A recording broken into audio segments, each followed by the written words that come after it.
bienvenido, querido Jaime Leizorek, rabino. Fue en su momento el rabino más joven, a los 25 años. Correcto. Y hoy ya está grande, tiene 28 años. Maestro en varias universidades, a mí me tocó en el ITAM, dar clases también en la Universidad de Anáhuac. Y un gran hombre, un gran tipo. Y vamos a platicar un poco de ti, pero vamos a platicar sobre judaísmo. ¿Dónde estudiaste, Jaime? Estudié en varios lugares. Empecé en la Ciudad de México hasta los 13 años. Como ya ves que tengo una trayectoria muy amplia de vida, entonces a los 13 años estudié en la Ciudad de México, una escuela que se llama Ateret Yosef, quiere decir la corona de Yosef, relacionada con el personaje Yosef, ¿no? Y después a los 13 años me fui a Estados Unidos, a Denver, Colorado. Ahí hice high school, hice la prepa, hice la universidad. Estuve ahí casi 8 años. ¿Qué estudiaste en la universidad? Ciencias sociales, una licenciatura en ciencias sociales. Después me fui a Israel, regresé a México, me fui a Israel y en el ínterin hice una maestría en administración de empresas y también una licenciatura en psicología. Entonces, aquí estoy. ¿Qué estudia un rabino para ser rabino? Porque además para ser rabino tienes un examen para ser rabino. Correcto. ¿Qué estudia un rabino? Hay varios teología, elementos. por supuesto. Segurísimo. La parte de filosofía, la parte de ideología es importantísimo dominar la parte de la religión. Depende de la corriente religiosa, va a tener que ver el preparamiento del rabino. Yo siendo un rabino ortodoxo... Hay 3 tipos de judíos, digamos. Hoy. Correcto. Hay más, pero bueno, formalmente ortodoxos, sí, conservadores y reformadores. Reformistas, correcto. Okay. Sí, son las 3 corrientes principales. Las últimas 2, la reformista y la conservadora, son relativamente nuevas, en los 1800 en adelante. Yo pertenezco a la ortodoxa, y la formación de un rabino ortodoxa tiene 2 partes. Principalmente la parte legal, como le damos mucha autoridad a las leyes, el judaísmo, como a lo mejor vamos a platicar, está obsesionado con las leyes. Entonces, un rabino debe dominar todas las leyes de todas las áreas de la vida, principalmente lo que está escrito en el código del Talmud. El Talmud, que es el libro... El Talmud es el libro de la ley, son las reglas, ¿no? La Torá es lo que es conocido como el Antiguo Testamento, correcto, ¿no? El Tanaj. Correcto, sí, el Tanaj. Son los 24 libros que son parte del Antiguo Testamento de la Torá. Y después está el Talmud, que es el libro de la ley, ¿no? Y también incluye mucha filosofía y pensamiento judío. Entonces, la primera parte es toda la formación legal, por decir, de la religión. Después de eso está la parte de formación académica o de formación también en el apoyo a la comunidad. Siendo un rabino de una comunidad, uno tiene que poder lidiar con diferentes problemas o diferentes necesidades, el apoyo a la gente en momentos difíciles, en momentos de dificultades en el matrimonio, ya sea en cualquier otra área de la vida. ¿Eso significa que también estudian psicología? No necesariamente, pero sí hay un enfoque en capacitaciones mínimo superficiales para conocer el problema y poder delegarlo, ¿no? Poder canalizarlo a la persona indicada. ¿Y es feliz siendo rabino? ¿Qué tengo que contestar, mi estimado Fernando? No tienes que contestar lo que tú quieras contestar. Claro. Pero bueno, lo que pasa es que significa un enorme sacrificio. Es un gran sacrificio. Sí, sería trágico. Ser un rabino triste, miserable, sería un poquito trágico. Un rabino debe de tener tiene que estar en el trabajo por vocación, tiene que realmente querer ser rabino. Y efectivamente llevo 3 años siendo rabino y es lo mejor que puedo estar haciendo, realmente lo mejor que puedo estar haciendo. Algo que fue muy curioso en este diplomado del ITAM de Historia de las Religiones es cómo te ganaste el cariño de todos, y todos quieren verte y todos quieren estar contigo, y ya estaba proponiendo que nos veamos el viernes o el sábado, ¿no? Hasta que llegó Shute y dijo, a ver, un momentito, y el Shabbat, claro, ¿qué pasa, claro, no? Sí. Pero eres un hombre muy carismático y eso te ayuda muchísimo con tu comunidad, seguramente. Gracias, lo aprecio mucho. Gracias, sí, es una realidad, ¿no? Gracias. O sea, también tienen que ser humildes los rabinos necesariamente. No necesariamente, pero gracias, lo aprecio mucho. Estamos viviendo en el 5781 de la verdadera luz, ¿no? Sí. Nosotros vivimos en el 2021 de la era vulgar. Sí, sí. Bueno, algunos decimos eso, ¿no? Algunos decimos eso. ¿De dónde viene esta fecha, Jaime? Claro, en la Torá, en el Antiguo Testamento, tenemos la parte de Génesis en la creación del universo. Y los judíos contamos, el calendario empieza... Bueno, todos los calendarios tienen un marco de referencia. Hacen énfasis en un evento, en un momento, en un personaje. El judaísmo hace el énfasis en la parte de la creación de Adán y Javá, Adán y Eva. Ellos son los primeros seres humanos para la Torá con las capacidades cognitivas modernas, por decir las que nosotros conocemos, con los que nos podemos relacionar. Y en el momento que existe este personaje, ellos pueden empezar a contar el tiempo de la manera que nosotros lo entendemos. Entonces, el calendario de 5781 hace el marco de referencia a Adán y Eva, que empiezan a contar el tiempo y la importancia de la especie humana, de la responsabilidad del trabajo que tenemos que hacer en el mundo. Sí, de hacernos responsables de nosotros mismos y de los demás y de nuestro entorno y de todo esto, ¿no? Antes se dice que Adán tuvo otra mujer que a Lidit. Sí. Pero no nos vamos a meter demasiado en temas porque si no, a ver, charlar contigo pueden ser horas y bueno, la gente no lo va a aguantar demasiado, ¿no? Pero el judaísmo tiene un calendario lunar, básicamente. Sí. El cristianismo tiene un calendario solar, pero con algunas cuestiones lunares, como el tema de la Pascua, en el caso del judaísmo, el tema del Pesaj. Correcto. ¿No? Entonces, ¿ustedes cuándo aceptan esta parte del calendario solar? Es decir, está siendo impuesto como el año en el que se vive de la era vulgar en el 2021. ¿Por qué? Por una convención, por estar de acuerdo. Los contratos en Israel son todos se fechan con el 2021. Pero todo lo demás se maneja, y las cuestiones bancarias con el 2021, pero todo lo demás se maneja con el 5781 sí, hasta este momento. Sí, correcto. Así es. Sí, es interesante. El calendario judío sí es lunar, pero también tiene un híbrido de la parte solar. Los meses son lunares, pero las fiestas son solares. Los meses tienen 29 o 30 días relacionado con la rotación de la luna alrededor de la Tierra. Pero las fiestas tienen que caer en ciertas estaciones del año. Y como las estaciones son determinadas por el sol, entonces se van mezclando, ¿no? Tienes parte lunar, parte solar. La parte de las fechas que se utilizan, por cuestiones prácticas, siempre se utiliza el 2021. Pero en todos los contratos religiosos, por ejemplo en el matrimonio, el día que nace una persona que tiene importancia, significado religioso también, ya sea por la circuncisión o por cualquier otro tema religioso, siempre se determina por el calendario del 5781, nunca por el del 2021. De hecho, tengo entendido, no sé si es real, pero tengo entendido que en Israel, aún en las cuestiones legales bancarias, también aceptan la fecha del 5781. Aceptan las dos. Aceptan las dos, así tengo entendido. Sí. Muy bien.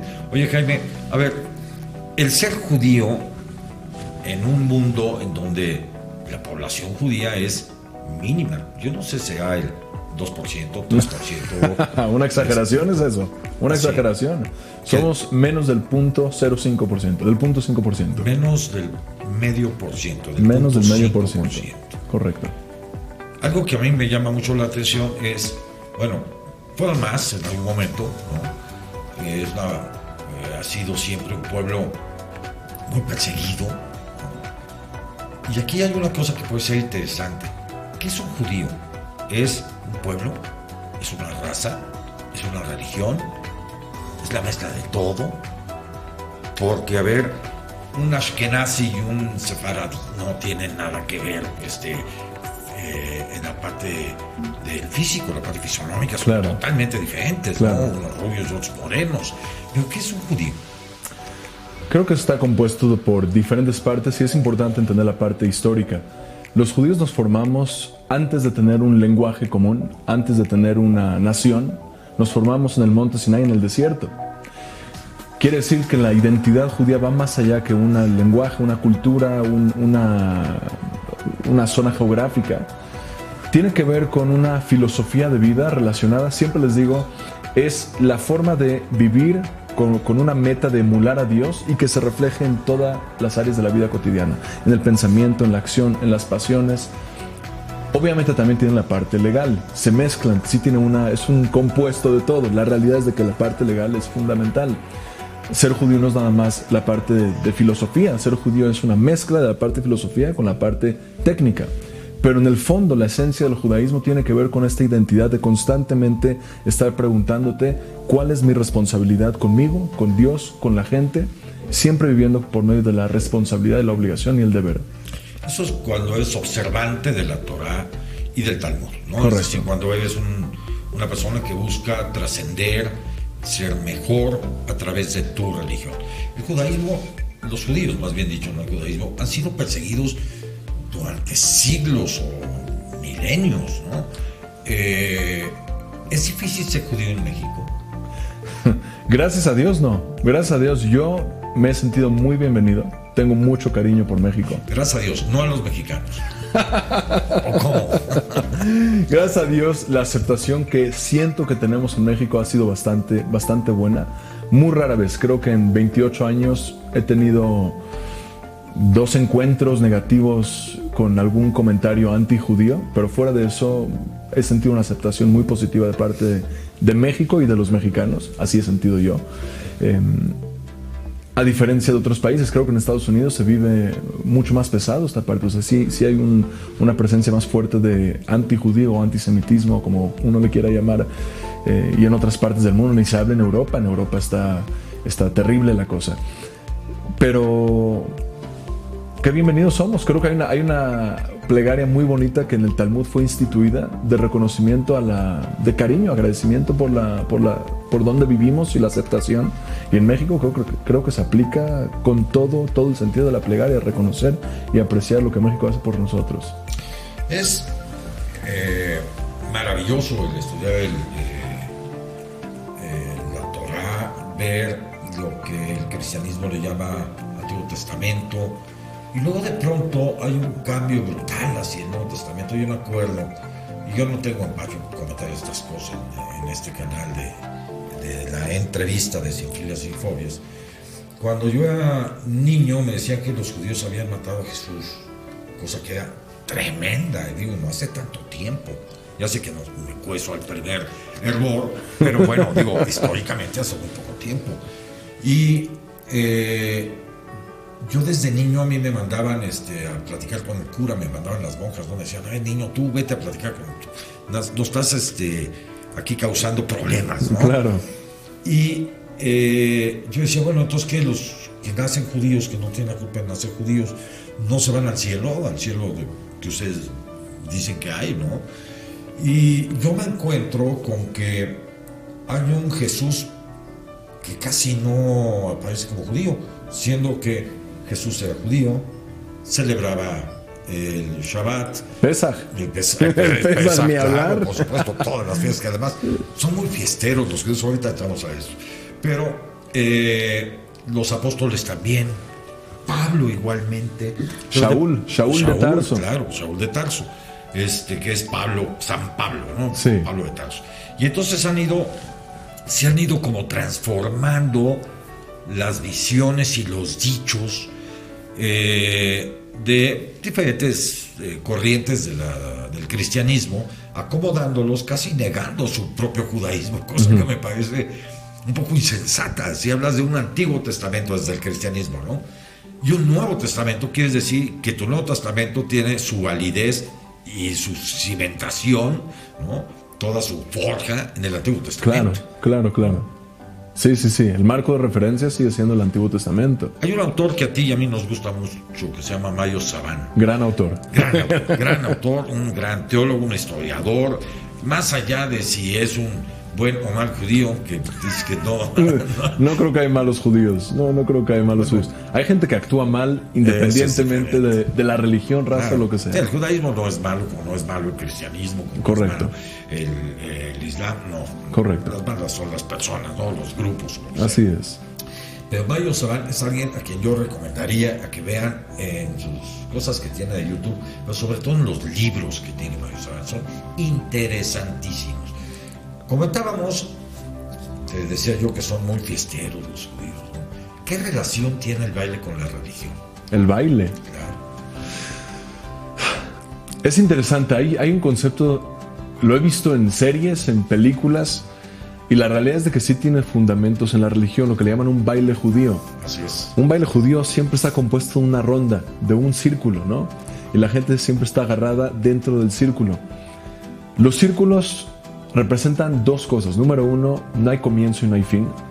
Pero también hay una unión perfecta, ¿no? El círculo es una unión perfecta entre todos. ¿Es un Ouroboros también? ¿Correcto? Claro, ¿Sí? Claro. Y lo que pasa es de que el baile judío tiene que ver con reconocer que somos parte de un grupo, y esa relación de identidad tiene que sentirse aún cuando no conoces a la gente. Me pasa que voy a bodas judías o voy a momentos donde hay un baile judío. No conoces a la persona, pero tienes que sentir esa parte de pertenencia. No te conozco, pero somos parte de la misma creencia, somos parte de la misma identidad, del mismo pueblo, y tenemos que sentirlo por medio de este círculo, ¿no? De esta unión. Pero también hay algo más profundo, que es la unión que tenemos a nivel cósmico, hay una unión cósmica y la responsabilidad que eso genera. Creo que la esencia del baile es reconocer el poder y la responsabilidad que tenemos con el mundo en general y lo que nosotros podemos hacer como seres humanos. Esa creo que es una de las raíces de la alegría, ¿no? El reconocer que tenemos la posibilidad de aportar tanto en la gente, en nosotros, en la sociedad. Y eso es parte de lo que genera el baile, y por eso dentro del judaísmo se celebra muchísimo. El baile es algo muy importante. Pero además hay muchas fiestas en el judaísmo, Sí, ¿no? sí. Las fiestas no necesariamente van relacionadas con los bailes. No, claro. Las fiestas son diferentes. separadas. Sí. Pero sí, el judaísmo está repleto de fiestas porque celebramos la vida, celebramos los diferentes momentos históricos, celebramos la connotación de la fiesta, lo que implica en nosotros. Por ejemplo, la fiesta de Pesaj, Pascua judía, es un momento de libertad. Tiene la parte que coincide con la Pascua cristiana. Claro, porque hablando... Porque era la misma. Era la misma, la última cena, ¿no? Estamos hablando de Pesaj, de la Pascua judía. Pero tiene la parte histórica, que es salimos de Egipto, ¿no? Una liberación de esclavos a gente libre. Pero también tiene la parte práctica del 2021, que es la libertad que se debe de reflejar en nuestras vidas, ¿no? La adicción que tenemos con los aparatos tecnológicos o con dependencias de diferentes cosas. Reconocer eso, que tenemos un Egipto interno y tenemos que salir en nuestras vidas adelante. Y creo, relacionando con todas las persecuciones que hemos vivido, creo que los judíos tratamos de salir adelante porque nunca nos enfocamos en la parte trágica. Siempre es ver, bueno, esta es la realidad, ¿cómo salimos adelante? No me quieren, pero ¿qué sí puedo hacer? La diáspora a mí siempre me ha sorprendido, ¿no? Porque efectivamente la viven con alegría. Así es. A pesar de los grandes sufrimientos que ha tenido el pueblo judío. Claro. Pero la viven con alegría, con gran aceptación. Claro. La realidad es, hablando de Yosef, ¿no? En la escuela que estudié Teret Yosef es un personaje que tiene altibajos, toda su vida es altibajos, ¿no? Su papá lo quiere, pero sus hermanos lo venden. Llega a Egipto, primero es querido, después lo meten a la cárcel, después se convierte en virrey. Muchos altibajos, mucha inestabilidad, pero justamente eso es lo que representa, que constantemente estamos en altibajos, pero siempre viene un nuevo alto, ¿no? Y es parte de la creencia y la fe en Dios de que vamos a salir adelante. El pueblo judío, a mí me llama muchísimo la atención, querido Jaime, la cantidad de científicos, la cantidad de psicólogos, psiquiatras, corrientes psicológicas, psiquiátricas, de historiadores, de financieros, medicina, de la parte de la medicina. O sea, es extraordinario con la poca población existente el cómo se dan. Y esto no tiene que ver con una raza. Es decir, ¿por qué? Porque como yo decía, bueno, pues hay unos rubios y de otros azules y otros morenos, prácticamente a veces hasta con rasgos seminegroides, ¿no? Y no tiene que ver con eso. ¿Con qué tiene que ver? ¿Con la formación? ¿O con qué tiene que ver, Jaime? O con las persecuciones también puede ser. Sí. Creo que la parte de la raza se me hace importante clarificarlo. No existe un concepto de raza judía. No existe raza judía. Una persona puede venir de Tailandia o de África o de cualquier parte del mundo y dice, quiero ser judío, puede ser judío. Raza judía como tal, está fácil. No hay. También en la ortodoxia judía. Hay un proceso técnico que si una persona califica, y la parte de la calificación es asegurarse que las intenciones son realmente por la religión, o sea que realmente hay una convicción por la parte religiosa. A ver, entonces explícame por qué se da esta maravilla en el pueblo judío en el que han logrado tantas cosas, han sido importantes en muchas cosas. Creo que hay dos factores. El primero es la parte de formación educativa. Y eso también tiene dos partes. Número uno, Moisés antes de despedirse, ¿no? Su último discurso no es de conquista, no es de dominar, es educar a los hijos. De hecho, eso es uno de los elementos fundamentales de lo que se celebra en Pesaj. En el momento de Éxodo, lo que se celebra es la educación. Informar a la gente, a las próximas generaciones. La información dentro del judaísmo nunca fue reservada para la élite. Siempre fue, eres niño, tienes el derecho a informarte y educar. Y creo que esa parte ha sido parte del pueblo desde siempre. Entonces, ese es un factor. La segunda parte de la educación es el método de formación mental, puede ser, o académica. El método de aprendizaje también. Relacionada con el Talmud. Okay. Uno que estudia Talmud se da cuenta que es un libro muy complejo, muy complejo. Para empezar, es en otro lenguaje, es en arameo. No hablo arameo, pero estudio Talmud y entiendo muy bien el Talmud, puedo debatir en el arameo talmúdico. También está la parte, es un libro que no tiene puntuaciones, no tiene comienzo, no tiene fin, uno tiene que descifrar el texto como tal, y eso es un challenge muy fuerte para la mente. Entonces, desde pequeñas edades uno está formándose de esa manera. Por ejemplo, Freud, ¿no? Sigmund Freud estudió en un Heider, que es una escuela religiosa. De chiquito no lo llamaban Sigmund, le llamaban Shlomo. Su nombre de antes era Shlomo Freud. No sé si eso es lo que realmente lo lleva al Talmud, no sé, a la parte de psicología. La psiquiatría de psicología. Sí, no sé, la verdad no sé. Pero sí me queda claro que en su libro, por ejemplo, de interpretación de los sueños, que era de los más importantes para él, muchas de las cosas que él dice vienen del Talmud. Muchas de las cosas que dice en interpretación de los sueños tienen que ver con el Talmud. ¿Qué vino antes o después? No sé, pero me queda claro que hay una formación importante en la parte del pensamiento crítico. Y el segundo elemento es la responsabilidad que sentimos que tenemos con el mundo. Hay una responsabilidad muy fuerte. Cuando Dios crea a Adán, le dice, estás creado para aportar al mundo. O sea, domina la naturaleza, no para control, pero para mejorarla y para aportar. Entonces, los judíos sentimos una obligación moral en estar en todas las causas, en todos los desarrollos. Importante la cuestión de la trascendencia. Correcto, 100%. La injerencia que han tenido como cultura y como tradiciones en diferentes órdenes. Por ejemplo, en la masonería, que aquí haremos un programa de masonería, en la masonería es muy hebraica, es muy desde el principio hasta el final, desde los nombres, muchas de las cosas que se manejan en la masonería son muy hebraicas, ¿no? Y la masonería puede ser tan antigua o más no sé si más, pero a lo mejor sí, porque tiene los mismos orígenes, ¿no? Egipcios y cuánto hay. Pero, ¿qué opinan los judíos sobre esto? ¿Sobre la masonería en específico? Sobre cómo la injerencia que ha tenido el judaísmo en cosas como, por ejemplo, la masonería. Muchas otras. ¿Cuál sería otro ejemplo? Bueno, a ver, otro ejemplo podría ser el comportamiento de las personas hoy en un mundo que tiene que ver con la no discriminación. Esa parte yo la puedo entender porque han sido perseguidos, y quien ha sido perseguido es que generalmente menos discrimina, menos persigue. Pero también hay una parte de judíos con un sentimiento de superioridad importante, ¿no? Que ahí yo creo que rabinos como tú tienen que decir, a ver, bájenle, señores, ¿no? Tranquilícense. Sí, somos mejores en muchas cosas, pero no somos perfectos, ¿no? Pero la masonería es una escuela de perfeccionamiento.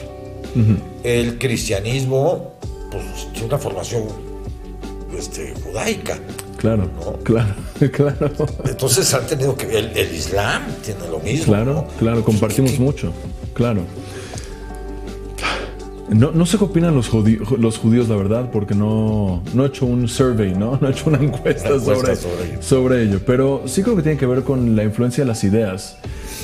El énfasis que se le ha hecho, ya hay ideas que son más relevantes para diferentes momentos históricos, que pegan más que otras. Puede ser, a lo mejor es una visión un poco superficial, pero lo veo un poco más profundo que la moda, ¿no? ¿Por qué pegan ciertos estilos? Bueno, es lo que tocó para esa generación, para ese momento, para esa década.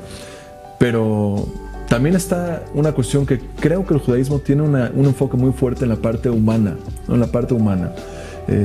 La importancia de los derechos de la gente, hablando de la educación, hablando de la vida. Creo que son cosas que intuimos como seres humanos, que son parte de lo que somos nosotros. Lo que me acabas de contestar va a tener mucha relación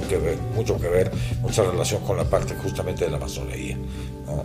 A ver. Bueno, lo estudiaremos en el momento que yo invite aquí a alguna celebridad de la masonería que nos explique un poquito cómo funciona todo esto, ¿no? Porque tiene muchísima relación. ¿Dónde queda lo semidivino? ¿De dónde que yo le llamo invento? Ya lo hemos comentado. Yo tengo un hijo muy pequeñito, ¿no? Tiene 4 años, Patricio, entonces de pronto me sale con que Los Ángeles. Y le digo, a ver, yo conozco Los Ángeles, California, hay un grupo de música que se llama Los Ángeles Azules, ¿no? Ese tipo de cosas. ¿De dónde sale este tema de Los Ángeles? Entiendo que la Torah fue dictada y que ahí hay controversias. Habíamos platicado alguna vez sobre Bento o Baruch Spinoza, ¿no? Pero que encontró ciertas inconsistencias que pueden ser, no sé, pueden haber sido tomadas de una manera distinta, pero más allá de eso, ¿de dónde salen Los Ángeles? ¿Por qué Dios necesita un intermediario con el hombre? Los ángeles ya tienen mucho peso en el judaísmo, sí tienen mucho peso. Ya se mencionan desde el Talmud. Parte de los rezos que tenemos aluden a la existencia de los ángeles. Ahora, ¿qué son los ángeles? Ha sido es un tema muy debatible, muy debatido. Maimónides, por ejemplo, tenía la perspectiva de que no son entidades como tal. Él creía que eran las fuerzas que Dios utiliza en el mundo. Por ejemplo, el ángel Rafael, que está asociado con curar a la gente, no es como tal un personaje que viene y te cura. Es más el concepto o la energía de la salud. Es lo que Dios utiliza con la energía de la salud. Pero no es como tal algo activo que viene contigo y te cura. Entonces los hemos personificado tanto en el judaísmo como en el cristianismo, como ahora en todo este tema de ángeles, ¿no? Que la gente se siente rodeada de puros ángeles. Ya no existe ni Dios, ya no son solamente los ángeles, ¿no? Claro. Pero entonces se ha confundido, se ha personificado, se ha cosificado a los ángeles, en vez de decir es una corriente de pensamiento, es una energía. En parte sí, no en su totalidad, ya que es un tema que sí ha sido debatido. Maimónides tiene un peso muy fuerte dentro del judaísmo, un gran filósofo de la Edad Media. Cordobés, maravilloso. Él tiene tres siglos después, él aparece, ¿no? Pero cada uno de ellos ha tenido su visión distinta. Yo tengo una tendencia a relacionarme con el pensamiento de Maimónides, más muy racional. Pero creo que también hay un problema en nosotros, no sé si tanto es la religión. Hay una tendencia que no nos gusta lo complejo y tratamos de simplificar cosas que nuestra mente se le complica, y por lo tanto humanizar a los ángeles, materializarlos, es una forma muy fácil de relacionarte con ese concepto, a diferencia de lo complejo. Y eso se aplica en todo. Nos gusta simplificar las cosas cuando a veces requieren de más complejidad. Maimónides tiene una postura muy bonita que es todo lo divino como no lo conozco. Por ejemplo, cuando habla del mundo venidero, cómo se ve, qué es, él dice, cuando llegue les platico, ¿no? En vez de especular, les platico. Yo he tenido la suerte por defender a algunos que han sido atacados en la política o lo que sea, por defenderlos porque los atacaron como judíos, de que me invite la comunidad judía a desayunos y a cosas, y en fin, de acercarme mucho, ¿no? Además de conocer a muchos personajes muy queridos por el judaísmo en México, judíos. Y ojalá que la gente se acercara un poquito más al judaísmo, sepa la altísima calidad moral que tienen, ¿no? Lo disciplinados que son. Luego la gente se pregunta, bueno, ¿por qué hacen dinero? Pues son disciplinados. ¿Por qué hacen dinero? Porque en una de esas los vuelven a perseguir. Entonces tienen que tener los recursos para salir.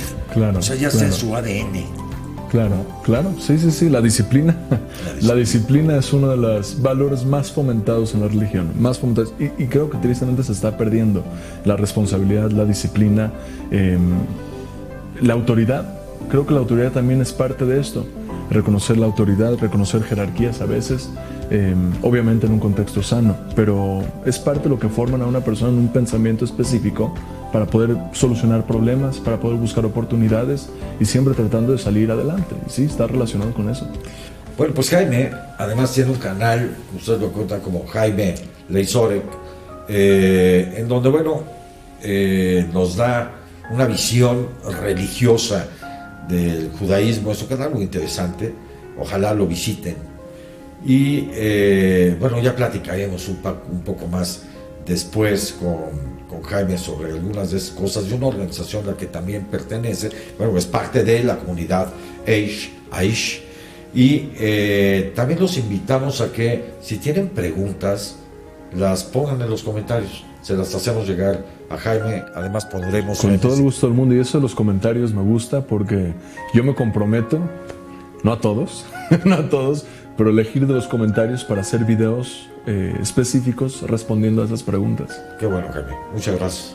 Jaime, yo te agradezco enormemente tu presencia y invito a la gente sí a suscribirse, si le quieren poner la campanita, póngansela, pero a ver este tipo de entrevistas de diferentes temas, que no todo es malo, no todo tiene que ver con los gobiernos, no todo tiene que ver con la pandemia, no tiene que ver con lo malo que nos pasa. Hay muy buenas noticias, hay otras cosas que hay que estudiar. Este es un buen tiempo para meternos a estudiar cosas, ¿no? Para leer, los que nos gusta cultivarnos, ¿no? El que nos gusta, tenemos esta curiosidad. Claro. Ese es buen momento, Jaime, para 100%. Para lograrlo, ¿no? Fomentar la mente, ¿no? Es como cualquier músculo, ¿no? Yo el único músculo que he fomentado es el de aquí. Qué desgracia. Pero bueno, Jaime, mil gracias por estar en casa, aquí en la entrevista. Gracias a todos ustedes por ver estos programas. Les mando un fraternal abrazo y es cuanto. Muchas gracias. Gracias, Jaime. Muchas gracias, Fernando. Gracias.